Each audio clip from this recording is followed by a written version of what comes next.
Now we're in the Michigan House of Representatives. This is where I started out back in 2001 and served 6 years here before going on to the Senate. This is the largest room in the Capitol. Obviously it has to be large to house the number of representatives, the 110 state representatives that we have. Each of them serve 2-year terms and represent districts of about 90,000 people. You'll notice many similarities in what we're seeing here and what we'll see in the Senate a little bit later in the tour. Each of the members have their own desk. They do choose their desks based on seniority. So if you've been here the longest, you're the most senior member, you get the first pick of all the desks on the floor.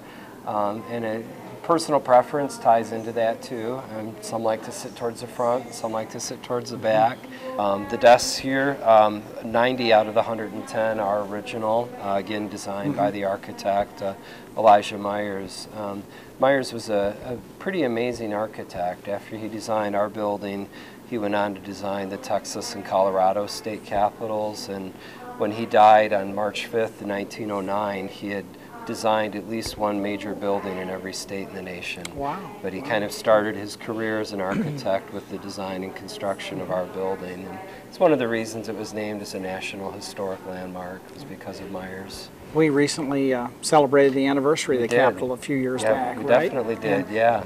We were able to, through private donations, raise funds to have a plaque done honoring Myers that's on display here in the Capitol on the ground floor, and we were also able to appropriately mark his grave at Elmwood Cemetery in Detroit.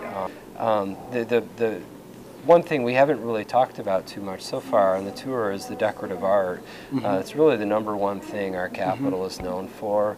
We have over 9 acres of hand-painted designs. And down on the first floor, much of the paneling that looks like marble has actually been hand painted. It's pine. It's been painted to look like marble. Cast iron columns have been painted to look like marble. The wood trim that you see in this room and all through the Capitol is made of pine.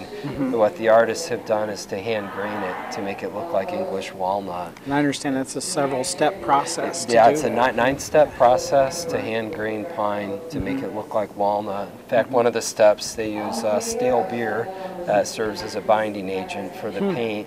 And another step, they use Fuller's Earth, which is a little bit like crushed up kitty litter. Oh, really? In fact, during the restoration, at one point, our painters ran out of Fuller's Earth, and the closest substitute they could find was crushed up kitty litter. So if you ever hear someone try to tell you the Capitol was painted with beer and kitty litter, they're telling you the truth. At least part of it, anyway, was done that way. One of the other great functions that this Chambers has is every year the State of the State address. Yep, definitely. And we all cram in here like sardines in a tin can almost. Yep, we sure do. We had 2 sitting presidents visit the Capitol. Bill Clinton in 1997, and then 90 years before that, Theodore Roosevelt was the first president to visit our Capitol and actually gave a speech in this room. We've had a number of pretty notable individuals in U.S. history that have visited the Capitol. Theodore Roosevelt, Sojourner Truth gave a speech here in the Michigan House of Representatives. Douglas MacArthur gave a speech out on the front steps a number of years ago.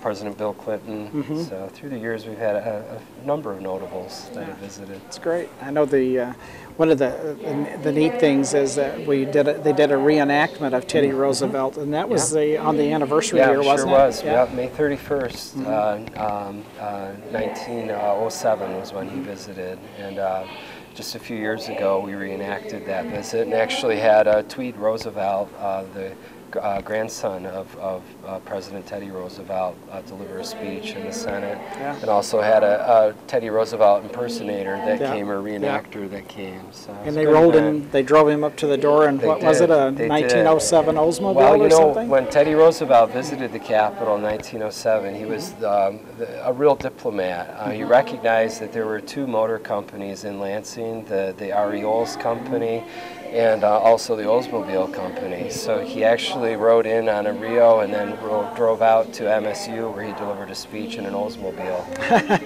Wow, that's great. Great. Now we'll move on to the next part of the tour.